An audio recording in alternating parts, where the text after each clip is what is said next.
Hi all, നമ്മളിപ്പോൾ ദുബായിലുള്ള dinosaur park കാണാൻ വേണ്ടി പോവാണ്. അവിടെ 3 പാർക്സ് ഉണ്ട്. ഡൈനോസർ പാർക്കും ഉണ്ട്, ഗ്ലോ പാർക്ക് ഉണ്ട്, അതേപോലെ തന്നെ മാജിക് പാർക്ക് ഉണ്ട്. ഇത് ദുബായ് ഫ്രെയിമിൻ്റെയൊക്കെ ഭയങ്കര ക്ലോസ് ആയിട്ടാണ് ഈ പാർക്കുള്ളത്. അപ്പോൾ നമ്മളിതേ അങ്ങോട്ടേക്ക് പോവാണ്. ഇവിടെ ഈ ഗ്ലോ പാർക്കൊക്കെ ഓപ്പൺ ആവുന്നത് 5 മണിക്കാണ്. കാര്യം എന്താ വെച്ചാൽ ഇവിടെ മൊത്തം ഇലുമിനേഷൻസ് ആണ് കാണാനുള്ളത് ഗ്ലോ പാർക്കിൽ. അപ്പോൾ ആ ടൈമിൽ വന്നാലേ നമുക്ക് ഒരു സൺസെറ്റിനപ്പുറമൊക്കെ വന്നു കഴിഞ്ഞാലേ നമുക്ക് ശരിക്കും അതിൻ്റെ ഭംഗിയൊക്കെ കാണാൻ പറ്റത്തുള്ളൂ. അപ്പം നമ്മൾ വന്നപ്പോൾ ഒരു 5:30 ആയിരുന്നു. അപ്പം ഇതാണ് നമ്മുടെ ഗ്ലോ പാർക്കിൻ്റെ എൻട്രൻസ്. അപ്പം നമ്മൾ ടിക്കറ്റ് എടുക്കാൻ വേണ്ടി അകത്തേക്ക് പോവാണ്. ഇവിടെ 2 സെക്ഷനായിട്ടാണ് കേട്ടോ ടിക്കറ്റ് എടുക്കുക. അതായത് ഗ്ലോ പാർക്കും ഡൈനോസർ പാർക്കും കൂടെ കാണാൻ വേണ്ടിയിട്ട് 70 ദിർഹംസ് ആണ് പെർ ഹെഡിന്. പിന്നെ ഇവിടെ ഒരു മാജിക് പാർക്ക് ഉണ്ട്. അപ്പോൾ മാജിക് പാർക്ക് കൂടെ കാണണമെങ്കിൽ നമ്മൾ 150 ആണ് പെർ ഹെഡ്. അപ്പോൾ ഞങ്ങൾ 70 ദിർഹംസിൻ്റെ ആണ് എടുത്തത്. കാരണം എന്താ വെച്ചാൽ ഞങ്ങൾ ഇതിനു മുമ്പ് വന്നിട്ടുണ്ട്, ഇവിടെ സെക്കൻഡ് ടൈമാണ് വരുന്നത്. അപ്പോൾ ഓൾറെഡി മാജിക് പാർക്ക് കണ്ടിട്ടുണ്ട്. അപ്പോൾ നമ്മൾ ഡൈനോസർ പാർക്കും ഗ്ലോ പാർക്കും കണ്ടാൽ മതി എന്ന് പറഞ്ഞിട്ട് നമ്മൾ 70 ദിർഹംസ് എടുത്തിട്ട് ഇങ്ങ് വന്നു. പിന്നെ എന്താ വെച്ചാൽ ഇവിടെ കാർഡ് പേയ്മെൻറ്റ് മാത്രമേ അക്സെപ്റ്റ് ചെയ്യത്തുള്ളൂ, ക്യാഷ് എടുക്കത്തില്ല. അപ്പം നമ്മൾ ആദ്യം ഡൈനോസർ പാർക്കിലേക്കാണ് പോകുന്നത്. നമ്മളിവിടെ എൻട്രി ചെയ്യുമ്പോൾ തന്നെ നമുക്ക് കേൾക്കാൻ പറ്റും ഫുൾ ഇങ്ങനെ ഡൈനോസേഴ്സിൻ്റെ സൗണ്ട് എഫക്ട്സ് കൊടുത്തിട്ടുണ്ട് ഇവർ. അപ്പോൾ ഇവിടെ ഫുൾ ഇങ്ങനെ ഡൈനോസേഴ്സിൻ്റെ ഒച്ചയാണ് കേൾക്കുന്നത്. കുട്ടികൾക്കൊക്കെ ഭയങ്കര ഇഷ്ടപ്പെട്ട രീതിയിലുള്ളൊരു പാർക്കാണ് കേട്ടോ ഇത്. പക്ഷെ കുട്ടികൾക്ക് മാത്രമല്ല, എല്ലാവർക്കും പറ്റിയതാണ്. കാരണം നമുക്കിവിടെ എല്ലാവരുടെ ഉള്ളിലൊരു ചൈൽഡിഷ് നേച്ചർ ഉള്ളതുകൊണ്ട് നമുക്ക് എല്ലാവർക്കും ഇഷ്ടപ്പെടുന്ന രീതിയിലുള്ളൊരു പാർക്കാണിത്. അപ്പം നമ്മളിതേ ഡൈനോസർ പാർക്കിൻ്റെ മെയിൻ, നമ്മൾ വെളിയിൽ നിന്ന് നോക്കുമ്പോൾ കാണുന്ന മെയിൻ എൻട്രൻസ് പോലത്തെ സ്ഥലത്തേക്ക് പോവാണ്. അപ്പോൾ നമുക്ക് ഡൈനോസേഴ്സിൻ്റെ കൂടുതൽ സ്ട്രക്ചേഴ്സും ഇവിടെ മറ്റേ ആനിമേറ്റഡ് ആയിട്ടുള്ള ഭയങ്കര റിയലിസ്റ്റിക് ആയിട്ടുള്ള സ്ട്രക്ചേഴ്സാണ് വെച്ചിരിക്കുന്നത്. അപ്പോൾ നമുക്കതൊക്കെ കാണാം. അതിനു മുമ്പ് എല്ലാവർക്കും വെൽക്കം ടു മൈ ചാനൽ.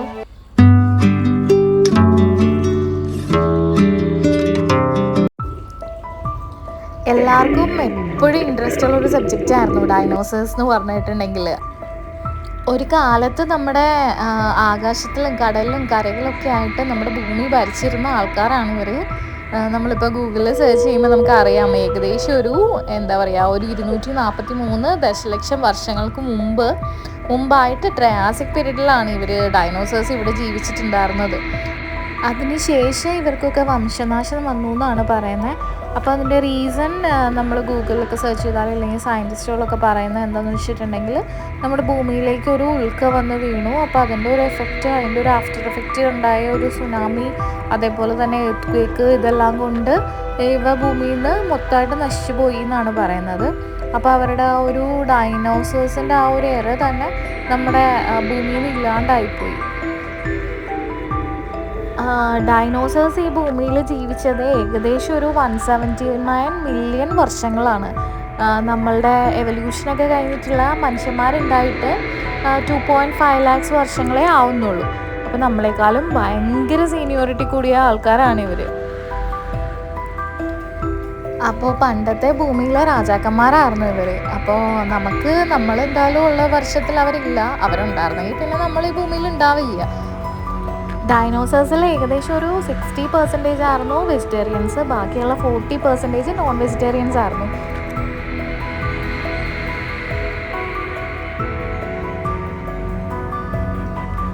ഡൈനോസേഴ്സിൻ്റെ പേരിൻ്റെ മീനിങ് വരുന്നത് ഭീകരനായിട്ടുള്ള ഒരു പല്ലി എന്നാണ്.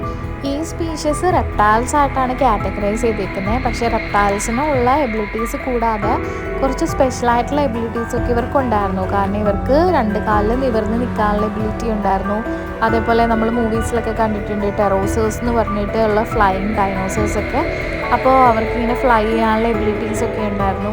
നമ്മൾ ശരിക്കും മൂവീസിൽ ടെറോസേഴ്സിനെ കണ്ടേക്കുന്നത് ചെറിയ രീതിയിലുള്ളൊരു ബേർഡ് പോലത്തെ രീതിയിലായിരുന്നു. പക്ഷേ ശരിക്കും പറഞ്ഞിട്ടുണ്ടെങ്കിൽ ഒരു ജെറ്റ് വിമാനത്തിൻ്റെ അത്രയും സൈസിലുള്ള ടെറോസേഴ്സൊക്കെ പണ്ടുണ്ടായിരുന്നു എന്നാണ് പറയുന്നത്. നമ്മുടെ ആർക്കിയോളജിസ്റ്റിനൊക്കെ നമുക്ക് ഫോസിൽസൊക്കെ കിട്ടി തുടങ്ങിയപ്പോഴാണ് നമ്മൾ ശരിക്കും ഇത്രയും വലിയ ജീവികളുടെ എക്സിസ്റ്റൻസ് നമ്മളുടെ ഈ ഭൂമിയിൽ ഉണ്ടായിരുന്നു എന്ന് തന്നെ നമുക്ക് എവിഡൻ്റ് ആയിട്ട് പറയാൻ പറ്റുന്നത്. നമ്മൾ ഈ പാർക്കിൽ വരുമ്പോൾ നമുക്ക് ഡിഫറെൻറ്റ് ടൈപ്സ് ഓഫ് ഡൈനോസേഴ്സിനെയൊക്കെ കാണാൻ പറ്റും. അപ്പോൾ ഇതിൻ്റെ ഡിസ്ക്രിപ്ഷനൊക്കെ, ഇതിൻ്റെയൊക്കെ പേര്, ഇതിൻ്റെയൊക്കെ സൈസ്, ഹൈറ്റ്, ഇതൊക്കെ നമുക്ക് അവരുടെ ഡിസ്ക്രിപ്ഷനിലൊക്കെ എഴുതി വെച്ചിട്ടുണ്ട്. അപ്പോൾ നമുക്ക് കൂടുതലായിട്ട് ഇവരെ പറ്റി നമുക്ക് അറിയാൻ പറ്റും. പിന്നെ നമ്മൾ മൂവീസിലൊക്കെ കണ്ടിട്ടുള്ള ആ ഒരു സ്പീഷീസിനെ നമുക്ക് നമുക്ക് നേരിട്ട് കണ്ട പോലെ ഒരു ഫീല് വരും. ഇവിടെയും കുറച്ച് ഡൈനോസേഴ്സിൻ്റെയൊക്കെ ഫോസിൽസ് ഒക്കെ വെച്ചിട്ടുണ്ട് ഇവിടെ. പക്ഷേ ഇതിൻ്റെ ഡിസ്ക്രിപ്ഷനൊന്നും ഇല്ലാത്തതുകൊണ്ട് നമുക്ക് എന്തിൻ്റെയാണ് എന്നുള്ളത് നമുക്ക് മനസ്സിലാവത്തില്ല.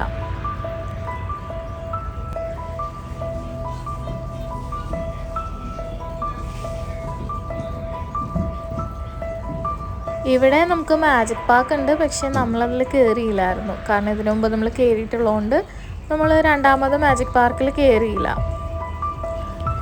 പിന്നെ 1 അവർ കൂടുമ്പോൾ ഇവിടെ ഡൈനോസറിൻ്റെ ഒരു ഷോ നടക്കുന്നുണ്ടായിരുന്നു. നമ്മൾ കഴിഞ്ഞ പ്രാവശ്യം വന്നപ്പോൾ ഒന്നും അത് കണ്ടില്ല, പക്ഷെ ഇപ്രാവശ്യം വന്നപ്പോൾ അതുണ്ടായിരുന്നു.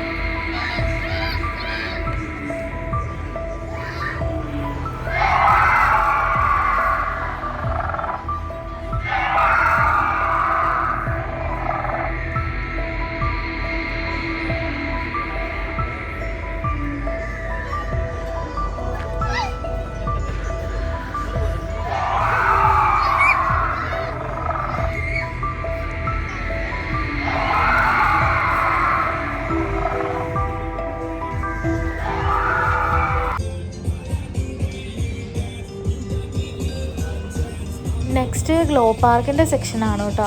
ഇവിടെ മെയിനായിട്ടും എന്താ ഉള്ളത്, ഇലുമിനേഷൻസ് ആണ് ലൈറ്റ്സിൻ്റെ ഫുള്ള് നമുക്ക് കാണാൻ പറ്റുന്നത്. പിന്നെ അതേപോലെ തന്നെ ആനിമൽസിൻ്റെയും അതേപോലെ എന്താ പറയുക ബേർഡ്സിൻ്റെയൊക്കെ ഇൻസ്റ്റലേഷൻസ് ആണ് വെച്ചേക്കുന്നത്.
കുറേ മരങ്ങളുള്ളതുകൊണ്ട് നമ്മളിങ്ങനെ നടക്കുന്ന വഴി മുഴുവൻ ഇങ്ങനെ പൂക്കൾ ഇങ്ങനെ വീണ് കിടക്കുകയാണ്.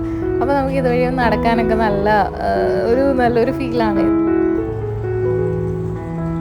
ഈ പാർക്കിൽ ഇപ്പം നമ്മൾ വന്നപ്പോൾ നമ്മൾ സമ്മറിലാണ് കേട്ടോ വന്നത്. പക്ഷെ ശരിക്കും ഇവിടുത്തെ നല്ല ബെസ്റ്റ് വിസിറ്റിംഗ് ടൈം എന്ന് പറയുന്നത് വിൻ്ററാണ്.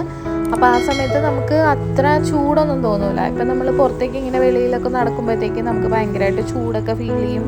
പിന്നെ അതേപോലെ തന്നെ സമ്മർ ടൈം ആകുമ്പോഴത്തേക്കും വിസിറ്റേഴ്സിൻ്റെ കൗണ്ട് കുറച്ച് കുറവാണ്.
അപ്പോൾ നമ്മൾ ഏകദേശം ഗ്ലോ പാർക്കിൻ്റെ എൻഡിലേക്ക് എത്തിയിട്ടുണ്ട്. നമ്മൾ സ്റ്റാർട്ടിങ്ങിൽ കണ്ട പീക്കോക്കിൻ്റെ അടുത്തേക്ക് നമ്മൾ തിരിച്ച് വന്നു.